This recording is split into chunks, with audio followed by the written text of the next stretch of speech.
Hello, this is Commander Coulson, and today I'm going to show you how I make cinematic panning shots in some of my speed build videos. Speaking of speed builds, the scene that you see here before us is actually a little scene that I did a speed build for just the other day, and you can find a link to it in the description below. The first fact that you need to keep in mind when doing panning shots like this is you need to keep your scene in the shot at all times. Anything that's not a part of the scene, for instance, all this background, unused props, and just empty landscape, that's not part of the scene, so I don't want to do a panning shot facing this way because you'll be able to see all that ugliness.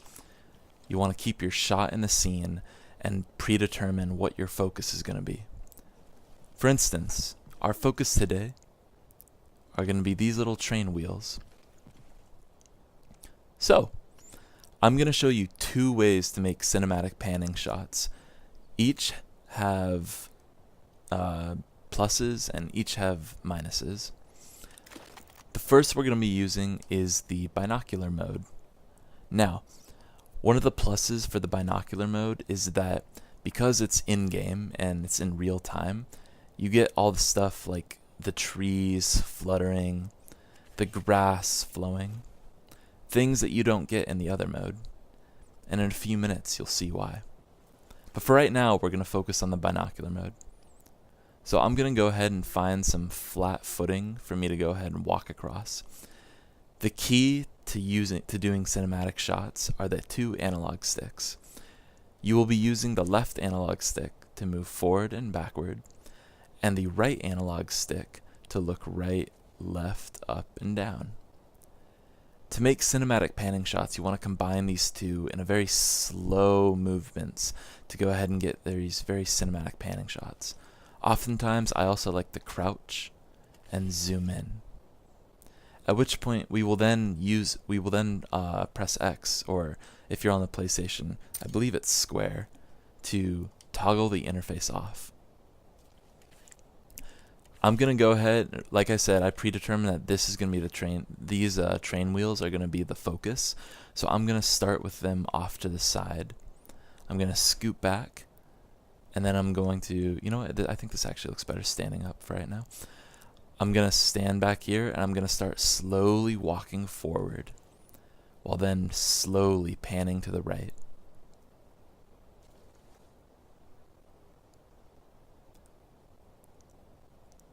And there you have it, a cinematic panning shot in which the focus, these train wheels, slowly came into the forefront of the shot. I can do the same thing by focusing on that palette right there. I'm just going to go ahead and crouch. I'm going to stand over here. I'm going to go off to the right. And then I'm going to start walking forward while slowly looking to the right.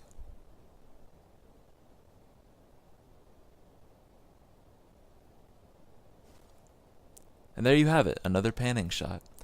Now, something you may have noticed was that when I slowly walk across, you'll notice that the camera is a bit bumpy. Ever so slightly, you can see that the camera kind of shakes around.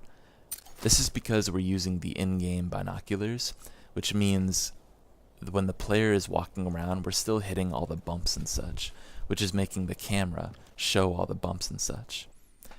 This is eliminated by using the photo mode method. Now, like I said, the photo mode method, as both do, have pluses and minuses. The pluses, some of the pluses are that you can, well, for starters, hide the player, but that you can also roll the camera. You can adjust field of view. You can enable depth and field, which essentially allows you to blur out the background or the foreground depending on what kind of shot you want to get. And you're much more free-flowing, which means you're not restrained to where the player can go, but you can fly up, down, side to side, anywhere.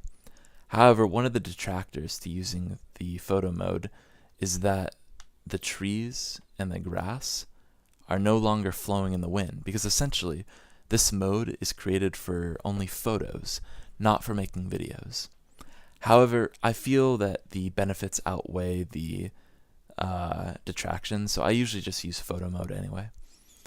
So today, we're going to go, right now, we're going to go ahead and make the focus on this little area again. So I'm going to start over here. I'm going to toggle my UI. I'm going to roll the camera a little bit just for that extra kind of excitement. Let's see, my depth and field. I want my depth and field to be a bit zoomed in, but zooming out your depth and field can be really helpful when it comes to tighter shots in which you're working with a smaller space. I'm going to enable my depth and field, and let's see, I'm going to make my focus kind of based on, yeah, I'm going to go ahead and, no, you know what, I'm going to go ahead and keep the train in focus, but those background trees are going to be blurred out. Part of me wants to go ahead and blur out the train, but I don't know. I think I'm just going to keep it in focus. I think people will get it. So, this is now my shot. And the same, I'm going to do the exact same thing that I did with the binocular mode. I'm going to slowly use the left analog stick to move forward while using the right analog stick to look right and left. One of the other small detractors when it comes to using the photo mode is that the right analog stick is a lot more sensitive, so it's a bit more difficult to do slow pans, as I kind of see the camera's just moving a little faster than I want it to be, but it's okay, because if you have a steady hand and you just work at it, you can get the shot to work. So I'm going to pan forward,